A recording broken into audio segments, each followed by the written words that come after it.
முட்டைக்கோஸை யாருமே விரும்பி சாப்பிட்றதில்ல. அப்படி சாப்பிடணுன்னா இந்த மாதிரி ரைஸ் செஞ்சு கொடுங்க.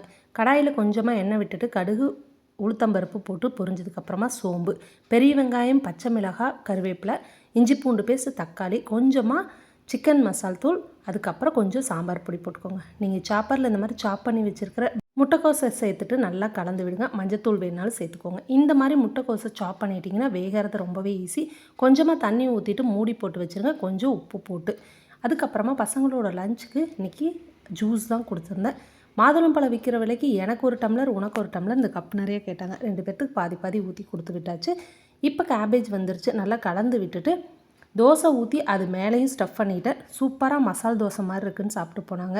இப்போ நம்ம செஞ்ச கேபேஜோட தேவையான அளவு சாப்பாட்டை போட்டு கிளறிட்டு மேலே நெய் போட்டு கொடுத்திங்கன்னா லஞ்ச் பாக்ஸுக்கு சூப்பராக இருக்கும் இந்த ரைஸ்.